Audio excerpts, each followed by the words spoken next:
ಮಕ್ಕಳಾಗದಿರೋ ದಂಪತಿಗಳಿಗೋಸ್ಕರ ಈ ದಿನಚರಿನ ನಾನು ನಿಮಗೋಸ್ಕರ ಪ್ಲ್ಯಾನ್ ಮಾಡಿದ್ದೀನಿ. ಈ ಡಯಟ್ ಪ್ಲ್ಯಾನ್ ಅಥವಾ ದಿನಚರಿನ ನೀವು ಫಾಲೋ ಮಾಡೋದ್ರಿಂದ 100% ನಿಮ್ಮ ಫರ್ಟಿಲಿಟಿನ ಬೂಸ್ಟಪ್ ಮಾಡಿ ನಿಮಗೆ ಪ್ರೆಗ್ನೆನ್ಸಿ ಚಾನ್ಸ್ನ ಕೊಡುತ್ತೆ.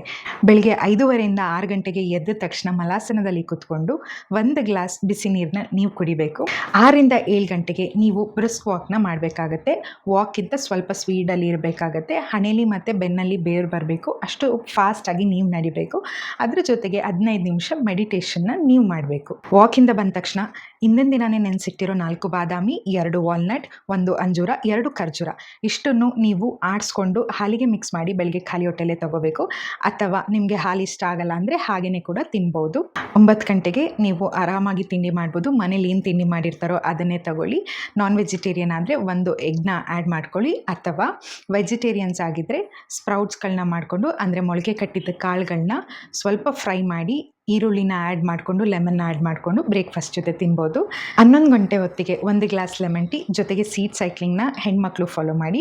ಗಂಡು ಮಕ್ಕಳಿಗೆ ಕುಂಬಳಕಾಯಿ ಬೀಜ, ಸೂರ್ಯಕಾಂತಿ ಬೀಜ ಮತ್ತು ಕಲ್ಲಂಗಡಿ ಬೀಜ ಇದು 3ನ್ನ ನೀವು ಸೇವಿಸಬೇಕು. 1 ಗಂಟೆ ಅಥವಾ 2 ಗಂಟೆ ಅಷ್ಟೊತ್ತಿಗೆ ರಾಗಿ ಮುದ್ದೆ, 1 ಬಟ್ಲು ಪಲ್ಯ, 1 ಬಟ್ಲು ಮೊಸರು. ಸಂಜೆ 5 ಗಂಟೆ ಹೊತ್ತಿಗೆ ಪುದೀನ ಟೀ. ಈಗ ಆಲ್ರೆಡಿ ನಾನು ವಿಡಿಯೋನ ಶೇರ್ ಮಾಡಿದ್ದೀನಿ. ಅದ್ರ ಜೊತೆಗೆ ಮಿಕ್ಸ್ ಫ್ರೂಟ್ಸ್ ಅಥವಾ ಯಾವುದಾದ್ರೂ ಒಂದು ಹಣ್ಣು, ಸ್ಪೆಷಲ್ಲಾಗಿ ದಾಳಿಂಬೆ ಹಣ್ಣನ್ನು ನೀವು ತಗೊಳ್ಳಿ. ರಾತ್ರಿ 7:30 8 ಗಂಟೆ ಒಳಗೆ ರಾತ್ರಿ ಊಟ ನೀವು ಮುಗಿಸ್ಕೋಬೇಕಾಗತ್ತೆ. ಆ ಟೈಮಲ್ಲಿ 2 ರಾಗಿ ದೋಸೆ ಅಥವಾ ರವೆ ದೋಸೆ ಅಥವಾ ಉಪ್ಪಿಟ್ಟು, ತರಕಾರಿ ಉಪ್ಪಿಟ್ಟನ್ನ ಮಾಡ್ಕೋಬೇಕಾಗತ್ತೆ. ಇದ್ರ ಜೊತೆಗೆ ನೀವು ಮಧ್ಯಾಹ್ನ ಮಾಡಿಟ್ಟಿರುವಂಥ ತರಕಾರಿ ಅಥವಾ ಸೊಪ್ಪಿನ ಪಲ್ಯನ ಯೂಸ್ ಕೂಡ ಮಾಡ್ಬೋದು.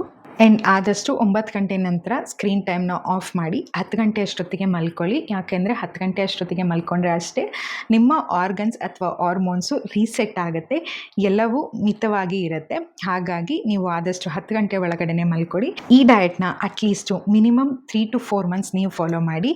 ಅದ್ರ ಜೊತೆಗೆ ನಿಮಗೆ ಯಾವುದಾದ್ರೂ ಸ್ಪೆಸಿಫಿಕ್ ಪ್ರಾಬ್ಲಮ್ಸ್ ಇದ್ದರೆ, ಡಾಕ್ಟರ್ಸ್ ಟ್ರೀಟ್ಮೆಂಟ್ ಕೊಟ್ಟಿದ್ರೆ ಅದನ್ನು ಕೂಡ ಇದರ ಜೊತೆಗೆ ಆ್ಯಡ್ ಮಾಡ್ಕೊಳ್ಳಿ. 100% ನಿಮಗೆ ಪಾಸಿಟಿವ್ ರಿಸಲ್ಟ್ ಸಿಗುತ್ತೆ. ಕ್ಯಾಪ್ಷನಲ್ಲಿ ನಿಮಗೆ ಯಾವ ತರಕಾರಿಗಳು ತುಂಬಾ ಹೆಲ್ಪ್ ಆಗುತ್ತೆ, ಜೊತೆಗೆ ಯಾವ ಫ್ರೂಟ್ಸ್ನ ತಗೋಬೇಕು ಅಂತ ಹಾಕಿದ್ದೀನಿ. ಚೆಕ್ ಮಾಡ್ಕೊಳ್ಳಿ. And all the best.